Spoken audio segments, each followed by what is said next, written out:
La verdad sobre lo que le ocurrió a Javier Morales, de 8 años, no se encontraba en un informe policial ni en una confesión tardía, sino en la frágil transparencia de una radiografía olvidada durante 30 años en una caja de cartón.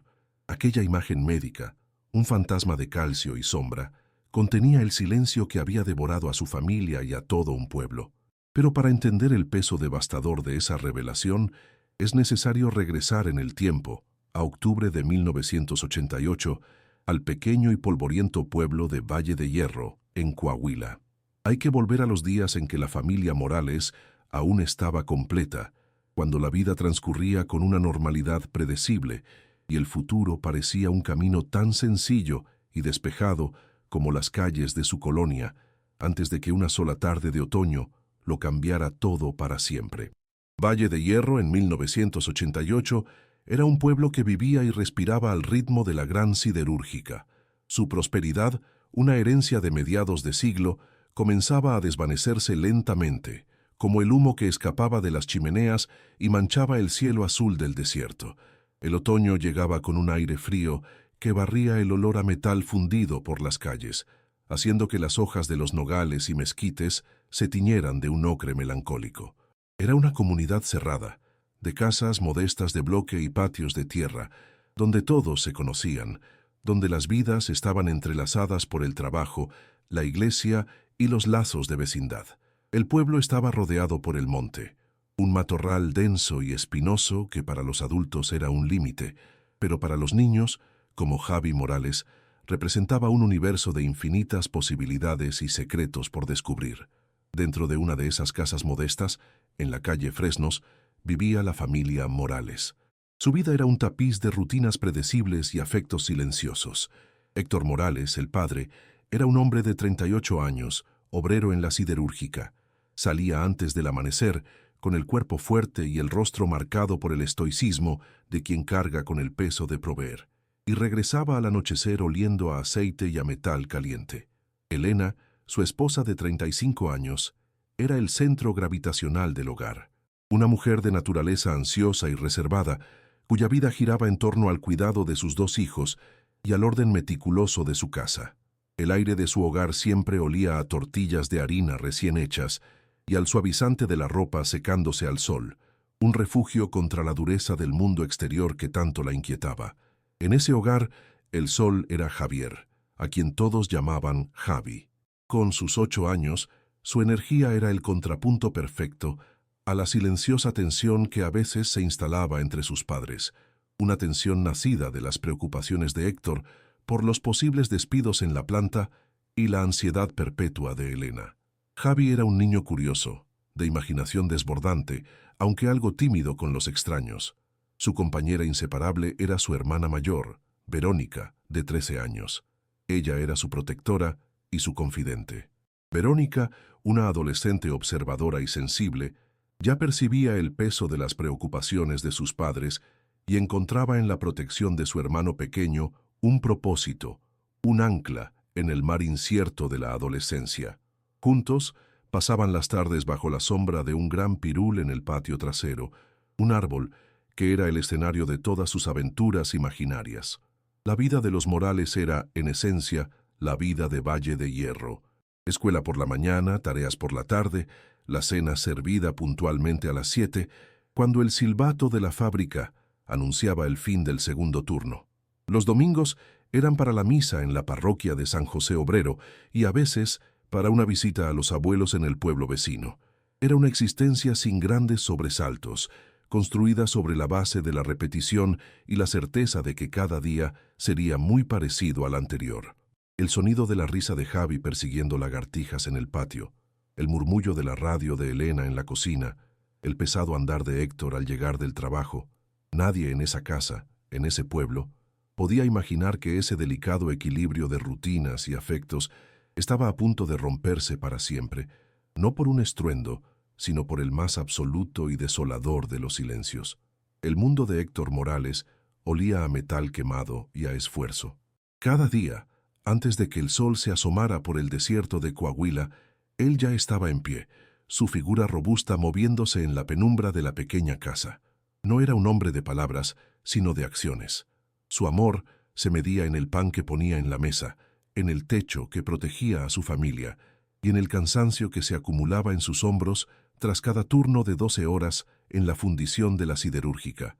Regresaba al atardecer, con el rostro cubierto por una fina capa de hollín y la mirada perdida en el horizonte, cargando con el peso no expresado de los rumores de despidos que corrían como un viento helado por los pasillos de la fábrica. Su silencio era una armadura, pero también un muro que lo aislaba del vibrante mundo de sus hijos. Elena, en cambio, era el alma silenciosa de la casa de la calle Fresnos. Su vida era un ritual de gestos pequeños y precisos, una coreografía diseñada para mantener a raya el caos del mundo exterior y su propia ansiedad, que vivía agazapada en el fondo de su pecho. La casa siempre olía a limpio, a pino y al suavizante de la ropa secándose al sol. Por las mañanas el aroma de las tortillas de harina recién hechas se mezclaba con el del café de olla, una promesa de normalidad y cuidado. Elena hablaba poco, pero sus manos nunca estaban quietas, amasando, limpiando, doblando ropa, como si en el orden meticuloso de los objetos pudiera encontrar la paz que su mente rara vez le concedía. La radio, siempre sintonizada en una estación de baladas, era su única y constante compañía durante las largas horas del día. La casa en sí era un reflejo de sus habitantes, modesta, funcional y con un corazón cálido escondido tras una fachada austera. Era una de tantas construcciones de bloque de la colonia obrera, con un pequeño porche al frente y un patio de tierra en la parte trasera. El exterior estaba marcado por el polvo perpetuo que levantaba el viento del desierto, pero el interior era un santuario de orden y pulcritud. Los muebles, aunque viejos, estaban impecables. En las paredes colgaban fotografías escolares de sus hijos y un crucifijo de madera sobre la puerta principal. Era un espacio pequeño, donde las vidas de los 4 integrantes se rozaban constantemente, un microcosmos de afectos contenidos y rutinas inquebrantables, un refugio contra la dureza económica que empezaba a asfixiar a Valle de Hierro. Javier, con sus 8 años, era el sol que orbitaba en ese pequeño universo. Su energía era un torbellino de risas, preguntas incesantes y carreras por el patio. Tenía una colección de tesoros que guardaba en una caja de zapatos debajo de su cama, piedras de formas extrañas, un nido de pájaro abandonado, tapas de refresco y dibujos de monstruos con alas y naves espaciales.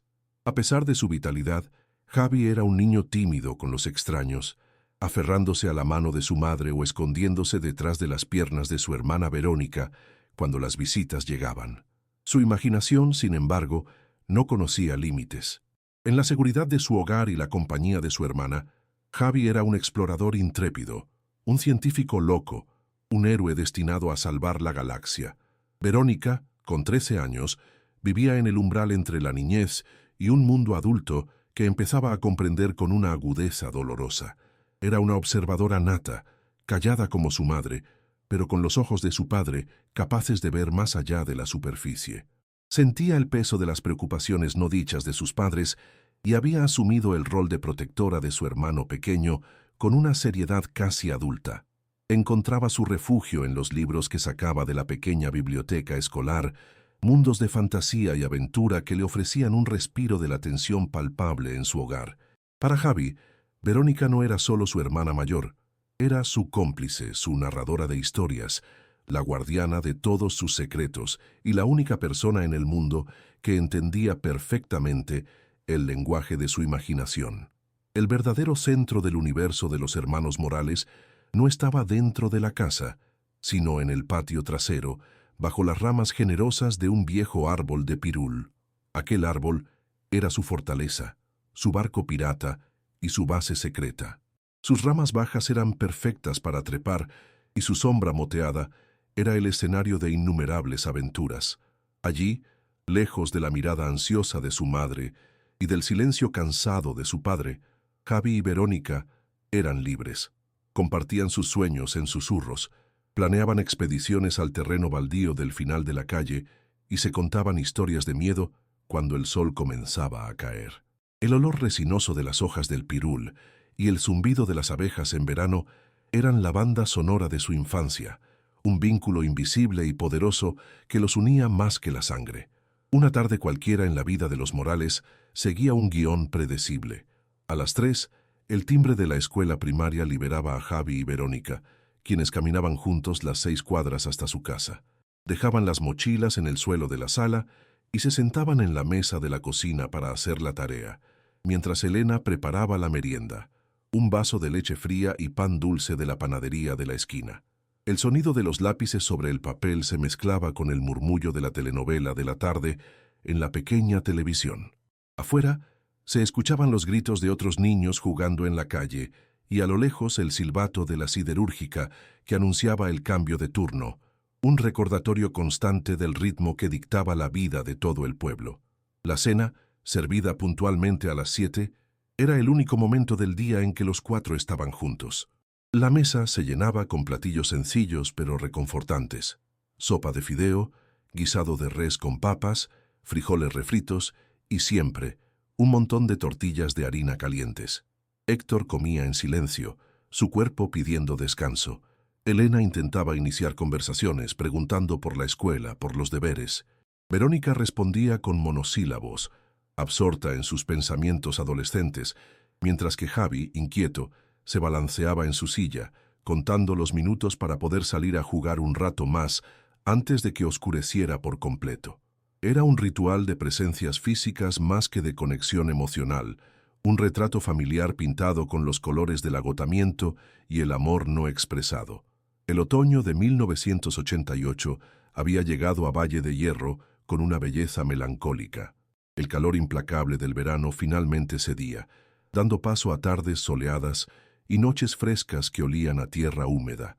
El cielo, durante el día de un azul intenso y profundo, se teñía de tonos naranjas y púrpuras al atardecer, a menudo manchado por una columna de humo gris que se elevaba desde la siderúrgica, como una cicatriz permanente en el paisaje.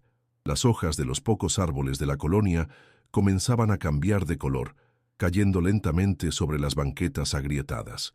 Era una estación de transición, un tiempo de calma aparente que, sin que nadie lo supiera, estaba gestando la tormenta que cambiaría sus vidas para siempre. Nadie en la casa Morales hablaba abiertamente de los problemas. No se mencionaba la palabra despido, aunque flotaba en el aire como el polvo del desierto. Héctor no compartía sus miedos, creyendo que la responsabilidad de un hombre era absorber las preocupaciones en silencio. Elena no preguntaba, temiendo confirmar sus peores pesadillas. Esta conspiración de silencio, nacida del amor y del miedo, creaba una atmósfera cargada, una tensión que los niños percibían sin entenderla del todo. Javi la sentía como una orden implícita de no hacer mucho ruido, de no molestar. Verónica la interpretaba como una prueba más de que el mundo adulto era un lugar complicado y lleno de tristezas ocultas, un lugar del que deseaba proteger a su hermano a toda costa. Los fines de semana rompían ligeramente la monotonía. Los sábados eran para las compras en el mercado del centro y para que Héctor hiciera pequeñas reparaciones en la casa. Los domingos por la mañana la familia se vestía con su mejor ropa para asistir a la misa de 10 en la parroquia de San José Obrero. Era un acto social tanto como religioso. Elena saludaba a las otras señoras con una sonrisa tímida, mientras Héctor intercambiaba un saludo seco con sus compañeros de trabajo. Para los niños, era una hora de aburrimiento solemne, sentados en las bancas de madera dura, escuchando el eco de las palabras del sacerdote y esperando el momento de salir al sol y a la libertad del resto del domingo, que a menudo incluía una visita a la casa de los abuelos. La relación de Javi con su padre era un mosaico de pequeños momentos. Héctor no era un hombre de juegos ni de abrazos fáciles. Su forma de demostrar afecto era práctica, casi tosca. A veces, al volver del trabajo, le entregaba a Javi un objeto curioso que había encontrado en la fábrica: un tornillo de forma extraña, una pieza de metal brillante, una tuerca gigante. Para Javi, esos objetos eran tesoros, reliquias de ese mundo misterioso y ruidoso donde su padre desaparecía cada día. Se sentaba en el suelo a estudiar cada pieza, mientras Héctor lo observaba desde su sillón con una leve sonrisa que apenas se dibujaba en su rostro cansado. Era su lenguaje secreto, una conexión forjada en acero y silencio. El amor de Elena, por otro lado, era una presencia constante y casi abrumadora. Se manifestaba en un torrente de cuidados y advertencias. ¿Te pusiste el suéter? Va a refrescar. No corras, te vas a caer. ¿Terminaste toda tu comida? Su ansiedad se traducía en una necesidad imperiosa de proteger a sus hijos de cualquier posible daño, por pequeño que fuera. Para Javi, el amor de su madre era una manta cálida, a veces un poco pesada, que lo envolvía en un capullo de seguridad. Él era el centro de su universo, el depositario de todos sus miedos y de todo su amor. Cada raspón en su rodilla era una tragedia para Elena, cada tosido, un motivo de alarma. Su devoción era tan inmensa como su temor al mundo. Valle de Hierro, en ese entonces, era una comunidad donde la vida privada era un concepto casi inexistente. Las noticias, los chismes y las tragedias viajaban a la velocidad de la luz de puerta en puerta, en las filas de la tortillería o en las conversaciones de banqueta. Todos se conocían, o creían conocerse. Esta familiaridad colectiva ofrecía un sentido de pertenencia, una red de seguridad invisible que sostenía a las familias en tiempos difíciles. Nadie podía imaginar que esa misma red, que ahora parecía un abrazo protector, pronto se convertiría en una jaula de sospechas y juicios silenciosos, que el conocimiento íntimo de las vidas ajenas se transformaría en un arma cruel contra una familia ya rota por el dolor. Si uno pudiera congelar el tiempo en un instante, elegiría una tarde de principios de octubre de 1988. La luz dorada del sol poniente se filtraba a través de las hojas del pirul, dibujando patrones danzantes en el suelo de tierra. Se escuchaba la risa clara y sin inhibiciones de Javi, que perseguía a su hermana Verónica alrededor del tronco del árbol. Elena los observaba desde la puerta de la cocina, con una expresión de ternura fugaz en su rostro preocupado. Era una imagen perfecta de normalidad, un cuadro de vida familiar ordinaria y preciosa. Un momento de paz tan frágil como el cristal, a punto de ser hecho añicos por el silencio que se avecinaba. Un silencio que llegaría sin aviso y se quedaría para devorarlo todo. El sábado 29 de octubre de 1988 amaneció en Valle de Hierro con una claridad que prometía una tarde perfecta de otoño. El aire era fresco y olía a tierra húmeda y a las últimas flores de la temporada. El sol, ya menos agresivo que en verano, bañaba la calle Fresnos con una luz dorada y cálida. En el patio trasero de la casa de los Morales, la vida parecía suspendida en un instante de pura felicidad infantil. Javi, con su energía inagotable, reía a carcajadas mientras correteaba a su hermana Verónica alrededor del tronco del viejo pirul. El sonido de su risa era la banda sonora de la tarde, un contrapunto vibrante al silencio habitual de la casa y a la calma perezosa que se había apoderado del pueblo en aquel fin de semana. La aventura del día era un elaborado juego de piratas. El pirul era su barco, el halcón del desierto, y Javi era el intrépido capitán buscando un tesoro escondido. En su fervor, decidió trepar a una de las ramas más bajas del árbol, una que había escalado cientos de veces, para otear el horizonte en busca de barcos enemigos. Verónica le advertía desde abajo que tuviera cuidado, pero la imaginación de Javi ya navegaba en alta mar. Fue un instante, un pie mal colocado sobre la corteza resbaladiza, un desequilibrio momentáneo. La caída fue torpe y corta, no más de 1,5 metros. El golpe seco de su cuerpo contra la tierra compacta fue seguido por un silencio abrupto y luego por el llanto agudo y asustado del niño.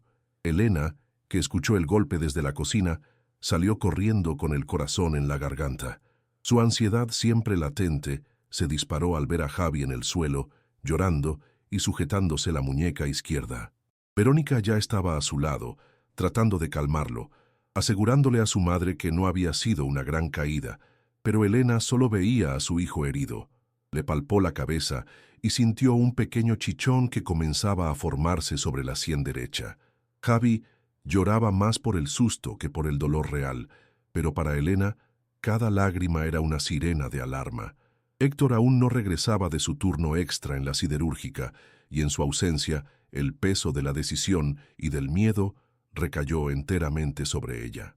A pesar de que Javi ya se había calmado un poco y Verónica insistía en que solo necesitaba un poco de hielo y un beso, la mente de Elena ya estaba decidida. «Tenemos que llevarlo al doctor», dijo con una firmeza que no admitía discusión. Vistió a Javi con su camiseta roja favorita y unos pantalones de mezclilla gastados, y los tres emprendieron el corto camino hacia el Hospital General de Valle de Hierro. El pueblo dormitaba bajo el sol de la tarde. Javi caminaba cojeando un poco, más por el drama del momento que por una lesión real en la pierna, aferrado a la mano de su madre. La muñeca le dolía, pero el golpe en la cabeza ya parecía un recuerdo lejano. Elena, sin embargo, caminaba rápido, con la mirada fija al frente, como si persiguiera un fantasma. El Hospital General olía a desinfectante y a una tristeza vieja. La sala de espera estaba casi vacía, y el zumbido de las lámparas fluorescentes era el único sonido que rompía el silencio. La espera, aunque corta, se sintió eterna para Elena, quien no dejaba de frotarse las manos, un gesto nervioso que Verónica conocía bien. Javi, ya completamente calmado, miraba con curiosidad un cartel descolorido sobre la prevención de la polio. La atmósfera estéril del lugar contrastaba brutalmente con el calor del patio y el olor a resina del pirul. Era un mundo ajeno, frío y metódico, que no entendía de juegos de piratas ni de ansiedades maternales. Verónica intentaba distraer a su hermano, pero sentía el miedo de su madre como una corriente eléctrica en el aire. Fueron atendidos por el doctor Armando Cárdenas, una figura patriarcal y respetada en Valle de Hierro. Un hombre de unos 60 años, de modales tranquilos y una voz grave que pretendía ser tranquilizadora. Examinó a Javi con movimientos lentos y seguros. Le revisó los ojos con una pequeña linterna, palpó con cuidado el chichón en su cabeza y le preguntó al niño qué había pasado. Javi, tímido ante el extraño, apenas murmuró algo sobre el árbol. El doctor Cárdenas sonrió con suficiencia, como quien ha visto miles de caídas infantiles. Su calma, lejos de apaciguar a Elena, solo la hizo sentir más invalidada en su preocupación. Para él, era un incidente trivial de sábado por la tarde. Para ella, era una catástrofe en potencia. El foco de la atención médica se centró por completo en la muñeca. El doctor Cárdenas, para tranquilizar a Elena, ordenó una radiografía. La imagen no reveló ninguna fractura, solo un esguince leve. Mientras una enfermera le ponía a Javi un vendaje elástico, el doctor emitió su diagnóstico final sobre el golpe en la cabeza. «Es una ligera conmoción cerebral, nada de qué preocuparse», dijo, entregándole a Elena una receta para un analgésico suave. «Que descanse mucho, señora. Manténgalo en observación, pero estará corriendo de nuevo mañana mismo». Esas palabras, dichas con la autoridad incuestionable de la medicina rural, sellaron el destino de la familia. Nadie pensó en pedir una radiografía del cráneo. Nadie consideró que la pequeña caída pudiera ser algo más. Regresaron a casa justo cuando el sol comenzaba a ocultarse, tiñendo el cielo de naranja y violeta. Héctor acababa de llegar de la fábrica, su rostro cansado y manchado de hollín. Vio el vendaje en la muñeca de su hijo y la expresión agotada de su esposa. Elena le relató lo sucedido, su voz aún cargada de una ansiedad residual. Héctor, hombre pragmático, observó a Javi, que parecía más somnoliento que adolorido, y confió en el juicio del doctor Cárdenas. Para él, la situación estaba bajo control. La cena de esa noche fue un asunto silencioso y tenso. Javi apenas probó su comida, con la mirada perdida en un punto indefinido de la pared, un comportamiento que todos atribuyeron al cansancio y al susto. Esa noche, Javi no fue el mismo. Estaba extrañamente dócil y apagado. Se acostó en el sofá sin protestar, viendo la televisión con una pasividad inusual. Cuando Elena le dijo que era hora de dormir, él simplemente asintió. Ella le ayudó a ponerse su pijama azul de franela y lo arropó en la cama. Le dio un beso en la frente que se sentía normal al tacto. «Buenas noches, mamá», susurró él, con los ojos ya medio cerrados. Fueron las últimas palabras que le escucharía decir. Elena apagó la luz y cerró la puerta, dejando a su hijo en la penumbra de su habitación. La casa se sumió en el silencio de la noche, un silencio que, sin que nadie lo supiera, era el preludio de un vacío infinito. La mañana del domingo llegó fría y gris. Elena se levantó temprano, como siempre, para preparar el desayuno antes de ir a misa. A las 8 fue a despertar a Javi. Abrió la puerta de su cuarto y una corriente de aire helado la golpeó. La ventana, que siempre cerraba por las noches, estaba entreabierta unos centímetros. La cama estaba hecha casi perfectamente, como si nadie hubiera dormido en ella. Pero el cuarto estaba vacío. Lo llamó por su nombre, primero en un susurro, luego con una voz que empezaba a quebrarse por el pánico. «Javi, Javier». Héctor y Verónica acudieron al grito. La habitación seguía vacía. El silencio que respondió a sus llamadas fue total, denso y aterrador. Javier Morales había desaparecido. El primer grito de Elena fue un desgarro en la quietud de la mañana del domingo. No fue un sonido de sorpresa, sino de una certeza aterradora, como si una pesadilla que siempre había temido finalmente se hubiera materializado. Héctor y Verónica corrieron a la habitación, encontrándola de pie en medio del cuarto, con las manos en la boca, mirando la cama perfectamente tendida y la ventana entreabierta que dejaba entrar una corriente de aire frío y el olor a polvo del exterior. El silencio que siguió al grito fue peor que el grito mismo. Era un silencio denso, pesado, que se tragó el aire y llenó cada rincón de la pequeña casa. En ese instante, la casa de la calle Fresnos dejó de ser un hogar y se convirtió en el epicentro de un cataclismo invisible. Javier no estaba. Fue Héctor, con su pragmatismo obrero, quien rompió la parálisis. Mientras Elena comenzaba a sollozar en un espasmo de pánico, él fue al teléfono de la sala y marcó el número de la comandancia de policía. Su voz, al otro lado de la línea, sonaba extrañamente tranquila, casi robótica, como si estuviera reportando una avería en la fábrica y no la desaparición de su propio hijo. Describió la situación con frases cortas y precisas. «Mi hijo, Javier Morales, 8 años, no está en su cuarto. La ventana está abierta». Del otro lado, la voz del oficial de turno era rutinaria, distante.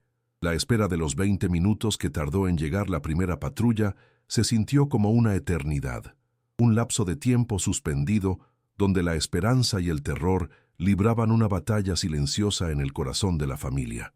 La llegada de la patrulla de la policía municipal, con sus luces apagadas pero su presencia imponente, fue lo que finalmente alertó al vecindario. 2 oficiales, jóvenes y visiblemente abrumados por la situación, entraron a la casa con una torpeza que contrastaba con la urgencia del momento. Hicieron las preguntas de rigor. ¿Cuándo lo vieron por última vez? ¿Tenía algún problema? ¿Se llevaba bien con todos? Sus palabras, aunque necesarias, se sentían huecas, insuficientes para abarcar la magnitud del vacío que se había instalado en la casa. Miraron la cama, la ventana, el pequeño armario. Anotaron en una libreta que Javi vestía un pijama de franela azul. Para ellos era un procedimiento. Para los Morales era la insoportable verbalización de su peor miedo. La noticia se esparció por la calle Fresnos con la velocidad del fuego en el matorral seco. Primero fue doña Carmen, la vecina de al lado, quien apareció en la puerta con una jarra de café caliente y una expresión de genuina consternación. Luego, don Roberto, el de enfrente, y las hermanas Garza, de la esquina. En cuestión de una hora, un pequeño grupo de vecinos se había congregado frente a la casa, hablando en susurros, ofreciendo ayuda. Esa primera ola de solidaridad fue un bálsamo momentáneo en la herida abierta de la familia. Era la comunidad de Valle de Hierro en su mejor versión, unida, protectora, dispuesta a cerrar filas en torno a uno de los suyos. Nadie podía imaginar cuán rápido se agriaría ese sentimiento. La primera búsqueda comenzó de manera espontánea y caótica. Liderados por Héctor y los oficiales de policía, los vecinos se dividieron en grupos para peinar la colonia. Recorrieron cada patio trasero, cada terreno baldío, cada callejón. Llamaban a Javi por su nombre, sus voces resonando en el aire fresco de la mañana. Héctor se movía con una energía febril, su rostro estoico convertido en una máscara de determinación desesperada. Buscaba bajo los coches, detrás de los botes de basura, en la pequeña zanja que corría al final de la calle. Cada rincón vacío era una pequeña puñalada de decepción. Verónica, con el rostro pálido y los ojos hinchados, se aferraba a la mano de su madre, quien observaba la escena desde el porche incapaz de moverse, como si estuviera petrificada por el dolor. Al mediodía la búsqueda se había extendido hasta los límites del pueblo, hacia el monte que lo rodeaba. Aquel matorral denso y espinoso que siempre había sido un patio de juegos para los niños, ahora se revelaba como un laberinto amenazante. Más voluntarios se unieron, compañeros de trabajo de Héctor de la siderúrgica, padres de compañeros de escuela de Javi, miembros de la parroquia. El pueblo entero parecía movilizado. La búsqueda era metódica pero angustiante. El sonido del viento entre los huizaches y los mezquites parecía burlarse de sus llamadas. El sol del mediodía golpeaba con fuerza y el paisaje árido y polvoriento parecía capaz de tragarse a un niño sin dejar el más mínimo rastro. La esperanza inicial comenzaba a mezclarse con una creciente sensación de impotencia.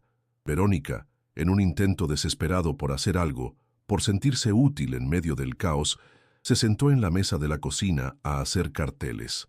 Usó una fotografía escolar reciente de Javi, una donde sonreía con timidez, mostrando el hueco de un diente de leche recién caído. Con un marcador negro, escribió en mayúsculas: "Se busca Javier Morales, 8 años". Añadió la descripción de su pijama azul y el número de teléfono de la casa. Héctor salió a pegar los carteles por todo el pueblo, en la puerta de la panadería, en el poste frente a la escuela, en el tablero de anuncios de la iglesia. Cada cartel pegado era un acto de fe y al mismo tiempo una admisión pública de la tragedia que los había golpeado. La cara sonriente de Javi comenzó a observar a los habitantes de Valle de Hierro desde cada esquina. La policía, mientras tanto, comenzaba su ronda de entrevistas formales, tratando de reconstruir las últimas horas de Javi. Hablaron con don Manuel, el panadero, quien recordó haber visto a Elena y a los niños caminar hacia el hospital la tarde anterior. La señora se veía muy apurada, muy nerviosa, dijo, sin saber el peso que sus palabras tendrían más tarde. Interrogaron a la mejor amiga de Verónica, quien no recordaba nada fuera de lo común. Hablaron con una de las maestras de Javi, quien lo describió como un niño bueno, aunque un poco distraído. Cada testimonio era un callejón sin salida, un fragmento de normalidad que no ofrecía ninguna pista sobre la terrible anomalía de su desaparición. La investigación parecía estancada antes de haber comenzado realmente. Con el paso de los días, la atmósfera en Valle de Hierro comenzó a cambiar. La urgencia y la solidaridad inicial dieron paso a una fatiga colectiva. Las cuadrillas de búsqueda se hicieron más pequeñas. Los voluntarios regresaron a sus rutinas. Los listones amarillos que se habían atado en los árboles como símbolo de esperanza comenzaron a deshilacharse, a ensuciarse con el polvo. El caso de Javi dejó de ser una emergencia para convertirse en un tema de conversación, una historia triste que se contaba en la fila de las tortillas. Para la familia Morales, este lento desvanecimiento del interés público fue casi tan doloroso como la desaparición misma. Sentían cómo el mundo seguía girando, mientras el de ellos se había detenido para siempre en aquella mañana de domingo. En el vacío de información comenzaron a florecer los rumores.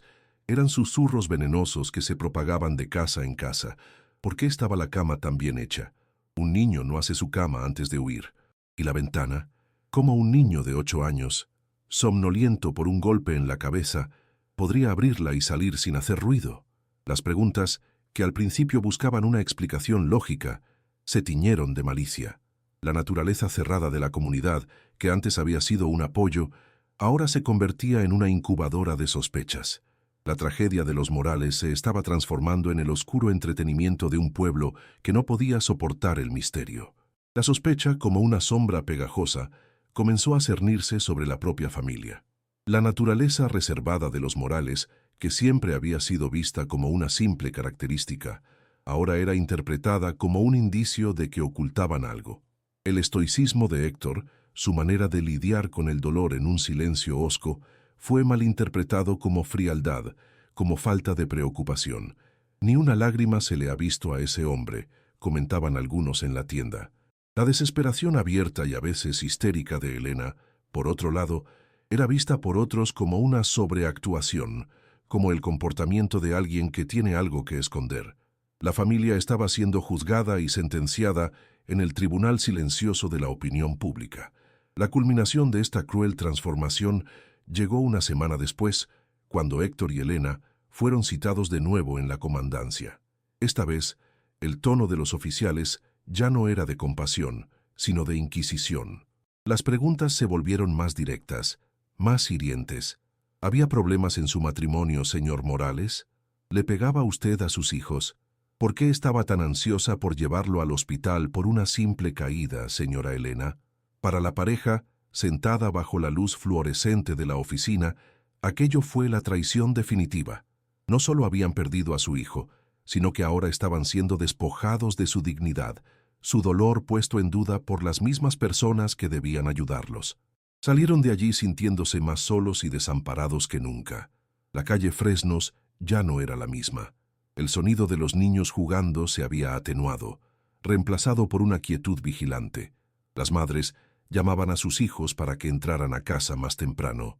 El viejo pirul en el patio trasero de los Morales, antes un símbolo de la infancia feliz, ahora parecía un monumento sombrío y lúgubre. Los vecinos ya no se acercaban a ofrecer café.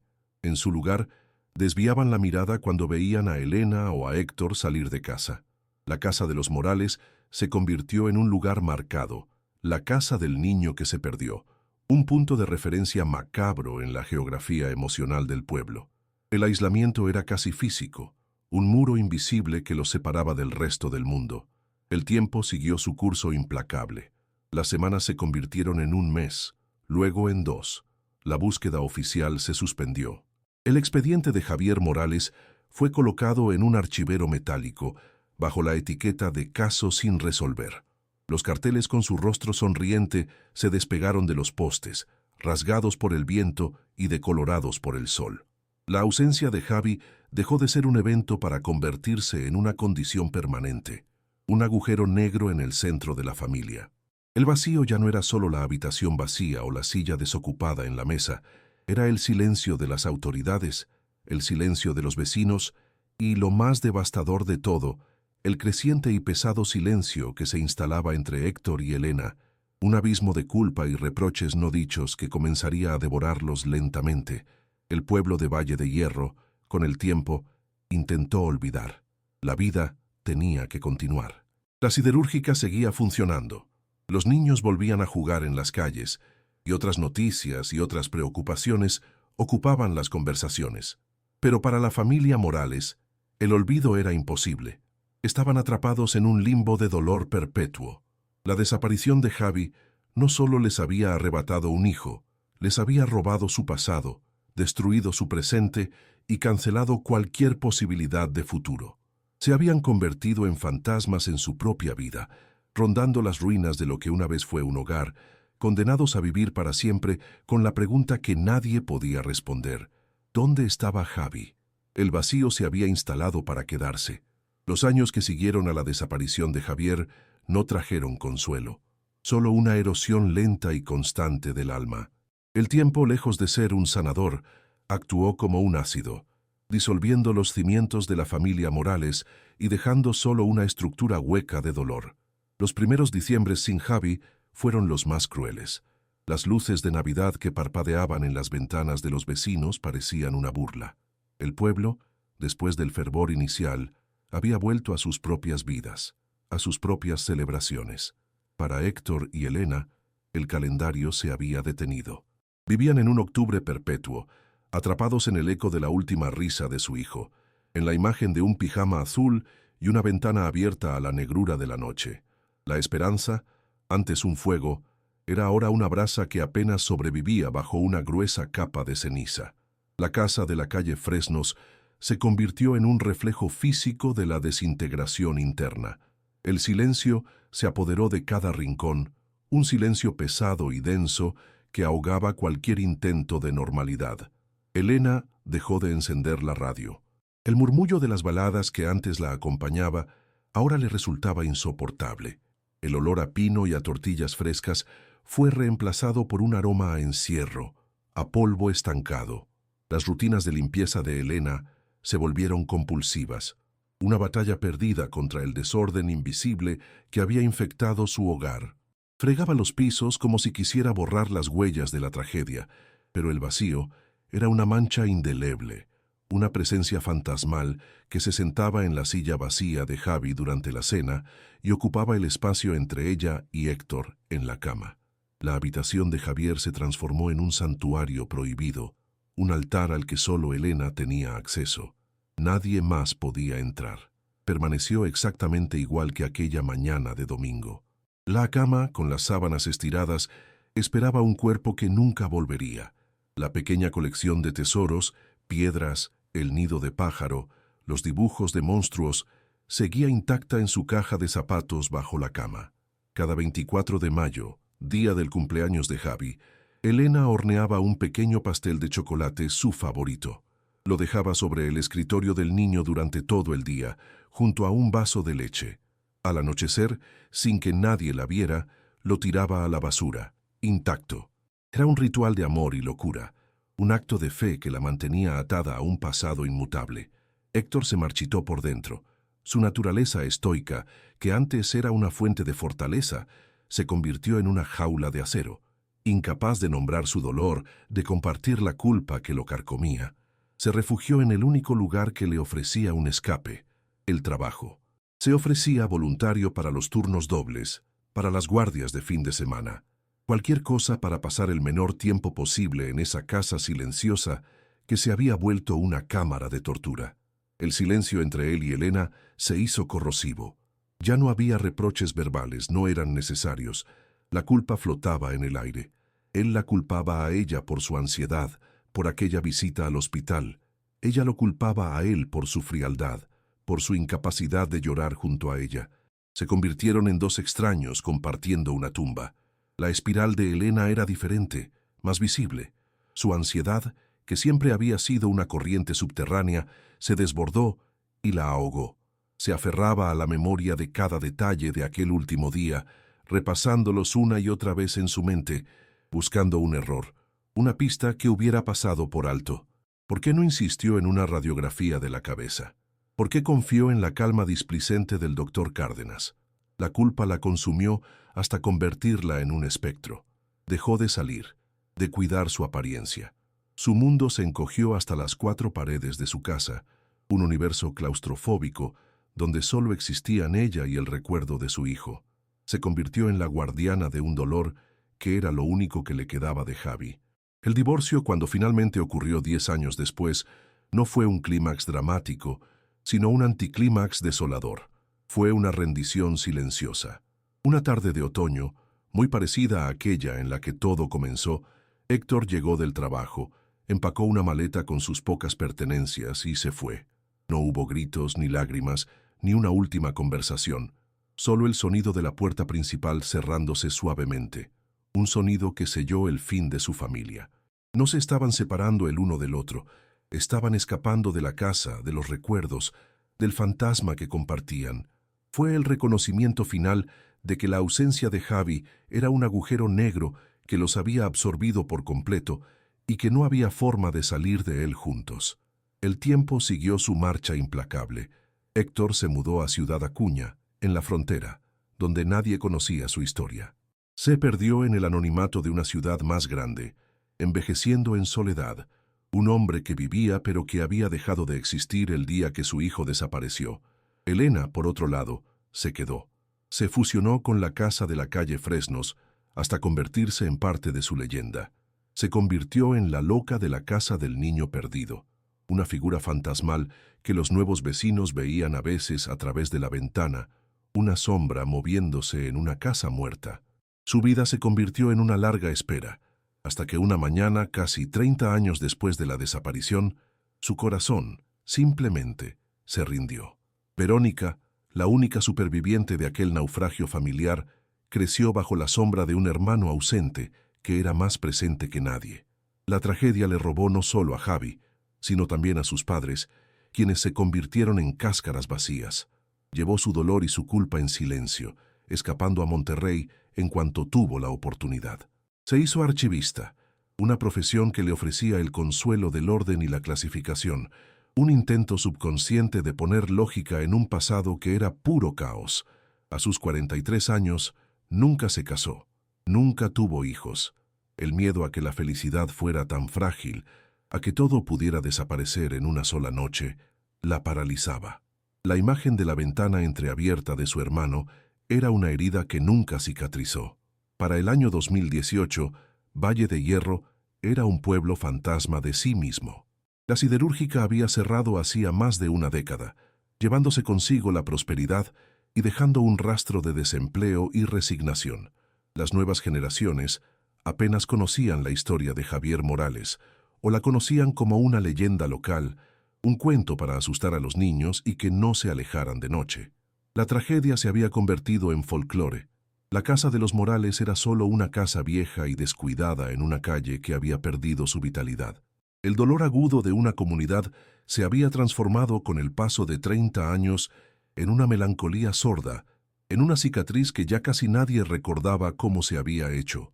Es en este escenario, en el año 2018, que una llamada telefónica rompe la rutina ordenada de Verónica en Monterrey. La voz de una antigua vecina le informa de la muerte de su madre.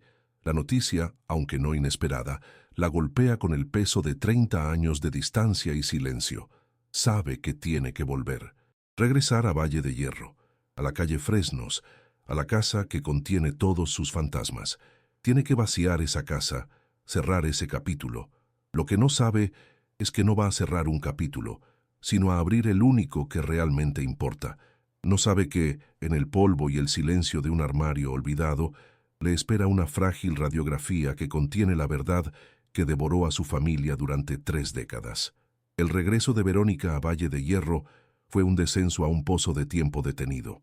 La casa de la calle Fresnos la recibió con un silencio que pesaba como una lápida y un olor a polvo y a encierro que se adhería a la ropa. Cada objeto, cada mueble cubierto por una sábana blanca, era un fantasma. La tarea que tenía por delante era sombría y mecánica. Desmantelar el santuario que su madre había mantenido intacto durante 30 años. Era un acto de profanación necesario, una excavación arqueológica en las ruinas de su propia familia. Comenzó por las habitaciones principales, dejando para el final los lugares más cargados de memoria, los rincones donde el dolor se había fosilizado. Sabía que el desván sería lo más difícil, el ático donde Elena guardaba los restos del naufragio, los pedazos de la vida que tuvieron antes del silencio. Llegó el momento de enfrentarse al desván. Subió la escalera de madera que crujía bajo su peso, cada escalón un gemido de protesta. El aire allí arriba era denso, caliente, y olía a madera vieja y a papel en descomposición. La luz que se filtraba por una pequeña claraboya dibujaba un rectángulo luminoso en el suelo polvoriento, iluminando pilas de cajas y muebles viejos. Fue en un armario empotrado en la pared del fondo, detrás de una vieja máquina de coser, donde la encontró. Una caja de cartón, con los bordes ablandados por la humedad y el tiempo, atada con un cordel amarillento. En la tapa, escrita con la caligrafía temblorosa de su madre, una sola palabra que le detuvo el corazón: Javi. Se quedó mirándola un largo rato, con la mano suspendida en el aire, sin atreverse a romper el sello de 30 años. Con un suspiro que fue casi un sollozo, Verónica desató el cordel y levantó la tapa. El olor a pasado se intensificó. Dentro, el mundo congelado de un niño de 8 años. Dibujos de monstruos con alas y naves espaciales hechos con crayones de cera. Boletas de calificaciones con estrellas doradas pegadas por la maestra. Su primer cuaderno de caligrafía. Un pequeño coche de metal con la pintura desconchada. Y en una bolsita de plástico, un pequeño mechón de cabello castaño, suave y fino. Verónica tomó los dibujos en sus manos, el papel frágil y quebradizo. El peso de esos recuerdos era casi físico, una presión en el pecho que le dificultaba respirar. Eran las reliquias de una vida interrumpida, los únicos vestigios tangibles del hermano que solo existía en su memoria y en sus pesadillas. En el fondo de la caja, debajo de una pila de cuadernos escolares, encontró lo que cambiaría todo. Era un sobre grande de Manila, amarillento y con manchas de humedad en los bordes.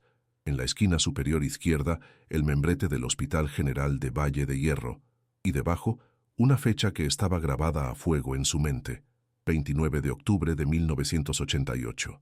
Lo sostuvo en sus manos, sintiendo la textura áspera del papel viejo. Era el sobre que su madre había traído a casa aquella tarde, el sobre que contenía la prueba de que todo estaba bien. la mentira sobre la que se había construido la ruina de su familia. Por un momento consideró no abrirlo, dejarlo allí, enterrar el pasado de una vez por todas, pero una fuerza desconocida, una necesidad de saber, la obligó a deslizar el dedo por debajo de la solapa. Deslizó los dedos dentro y sacó primero la radiografía de la muñeca. La recordaba vagamente, una imagen fantasmagórica de huesos pequeños que su madre había guardado como un recordatorio de su propia ansiedad. Junto a ella, el informe médico, escrito a máquina, que describía un simple esguince y una ligera conmoción cerebral. Leyó las palabras una y otra vez. Nada de qué preocuparse. Observación en casa. Estará corriendo de nuevo mañana mismo. Cada frase era una puñalada. Era el veredicto que había sellado su destino, la palabra de un hombre de bata blanca que había condenado a su hermano y había destruido a su familia. Era la historia oficial, la versión que todos habían aceptado, la que los había dejado solos en medio de un mar de sospechas y dolor sin nombre. Pero había algo más. Sintió otra lámina de plástico dentro del sobre, más grande y pesada, pegada al fondo como si hubiera sido olvidada o deliberadamente ocultada. Con un cuidado casi quirúrgico, la despegó del cartón. Era otra radiografía. La sostuvo a contraluz, contra el débil rectángulo de luz del desván. No eran los huesos de una muñeca, era la silueta de un cráneo pequeño, infantil, el de Javi. No hubo un grito, solo el aire que se detuvo en sus pulmones, un silencio absoluto que se unió al de la casa.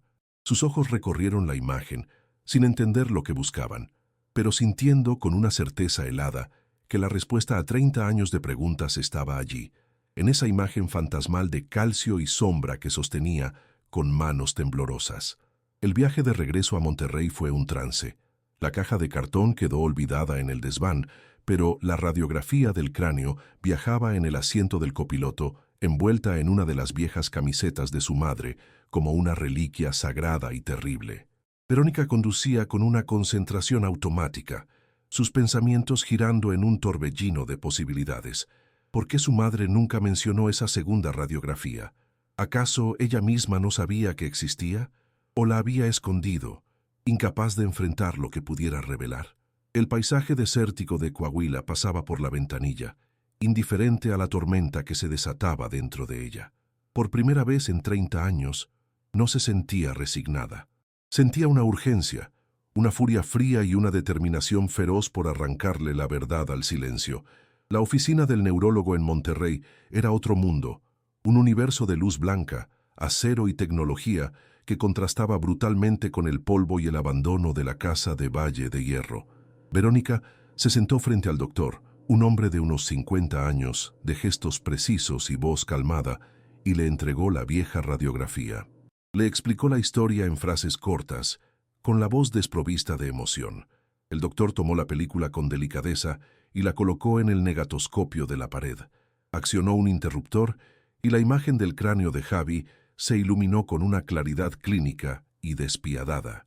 Verónica contuvo la respiración mientras el doctor se acercaba a la imagen, sus ojos expertos recorriendo cada línea, cada sombra, cada milímetro de hueso. El silencio en la consulta era tan denso como el del desván. El neurólogo se giró lentamente, su rostro serio. «Señorita Morales», comenzó con una voz suave pero firme, «esto es inequívoco». Con un bolígrafo señaló una línea fina, casi invisible para un ojo no entrenado, en el costado del cráneo. Esto es una fractura en el hueso temporal. Es sutil, pero está ahí. Y por la localización, es muy probable que provocara lo que llamamos un hematoma epidural, un sangrado entre el cráneo y la cubierta del cerebro. Explicó que este tipo de lesión es insidiosa. Puede haber un intervalo lúcido, donde el niño parece estar bien, para luego desarrollar síntomas de forma progresiva, dolor de cabeza, vómitos y, lo más importante, una confusión creciente, desorientación y pérdida de memoria. Verónica escuchaba las palabras del doctor y sentía cómo el suelo se abría bajo sus pies. La verdad era un monstruo mucho más cruel que cualquiera de los que su hermano dibujaba. Un niño en ese estado, continuó el neurólogo ajeno al colapso interno de Verónica, no sabría quién es ni dónde está. Podría despertar en mitad de la noche en un estado de delirio, completamente desorientado. No estaría huyendo, estaría perdido dentro de su propia cabeza. Y entonces todas las piezas se encajaron con una claridad brutal. La cama hecha, la ventana abierta, el pijama azul. Javi no fue secuestrado. No huyó. Se despertó en la oscuridad, con el cerebro herido y la mente rota, y simplemente caminó. Salió de la casa, hacia la noche fría, sin rumbo, y se adentró en el monte, solo y confundido, hasta que su cuerpo no pudo más. La verdad no fue un bálsamo, sino un veneno de acción retardada que recorrió las venas de Verónica con 30 años de demora. En la esterilidad de la consulta del neurólogo, el misterio que había devorado a su familia se desvaneció, pero no dio paso a la paz, sino a un abismo de una crueldad aún mayor. La figura de un secuestrador sin rostro, un monstruo en la noche, era casi soportable en comparación con la aplastante banalidad del error. Su hermano no había sido víctima de una maldad calculada, sino de la negligencia, de la prisa, del silencio de un hombre que no vio o no quiso ver. Cada año de sufrimiento, cada acusación silenciosa de los vecinos, el divorcio de sus padres, la locura lenta de su madre, todo se había construido sobre la base de una fractura invisible, un sangrado silencioso. La futilidad de su tragedia era ahora la herida más profunda de todas. Impulsada por una furia fría y desoladora, Verónica buscó el último eslabón de la cadena, el doctor Armando Cárdenas. La búsqueda no fue difícil. Descubrió que, tras jubilarse, el respetado médico de Valle de Hierro había sido trasladado por su propia familia a un asilo de ancianos en Saltillo. Condujo las 2 horas que separaban Monterrey de la capital del estado con la radiografía del cráneo en el asiento del copiloto. Un fantasma de plástico que contenía la sentencia de su familia. El asilo olía a desinfectante y a sopa de verduras, un lugar donde el tiempo se movía con una lentitud pastosa. Atravesó los pasillos silenciosos, donde los ancianos la miraban con ojos vacíos, y una enfermera de rostro amable la guió hasta un pequeño jardín interior. Allí, sentado en una silla de ruedas, de cara al sol pero sin verlo, estaba el hombre que sostenía el principio y el fin de su historia. Verónica se detuvo a unos metros de él.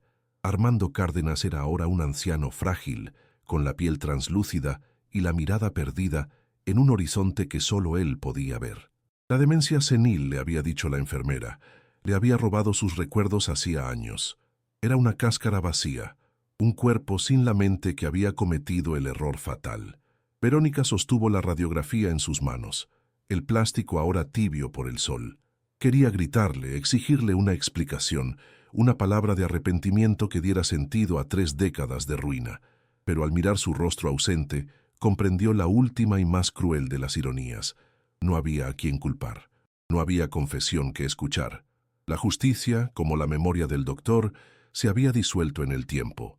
El silencio que había matado a su hermano era ahora el mismo silencio que la recibía a ella, absoluto e impenetrable. Regresó a Valle de Hierro una última vez, no para vaciar la casa, sino para cerrar el círculo. Con la radiografía en su bolso, caminó más allá del patio trasero, más allá del viejo pirul que seguía en pie como un testigo mudo, y se adentró en el monte. El mismo matorral espinoso que de niña le había parecido un laberinto de peligros y que durante 30 años había sido el escenario de sus peores pesadillas, ahora se le antojaba diferente. Ya no era un lugar de misterio, sino un cementerio, un vasto y anónimo cementerio. Caminó sin rumbo, sintiendo el crujido de las ramas secas bajo sus pies, sabiendo que en algún lugar bajo esa misma tierra, entre los huizaches y los cactus, yacían los pequeños huesos de su hermano, devueltos al polvo por una herida que nadie vio. No lloró. Sus lágrimas se habían secado hacía mucho tiempo. Encontró un pequeño claro bañado por la luz del atardecer. Con sus propias manos, cavó un pequeño agujero en la tierra seca y polvorienta. Sacó la radiografía del sobre y la miró por última vez. La silueta de un cráneo infantil, la línea fina de la fractura, la prueba tangible de la verdad. Era lo único que tenía de su hermano, el único certificado de su muerte. Colocó la lámina de plástico en el agujero y la cubrió con tierra, apisonándola con las palmas de las manos. No era una tumba, pero era un final. Se puso de pie, sacudiéndose el polvo de la ropa, y miró el vasto paisaje del desierto de Coahuila. El misterio había terminado, pero la paz nunca llegaría. Solo quedaba el eco de un silencio que duró 30 años. Un silencio que, finalmente, tenía nombre y forma, pero ningún consuelo.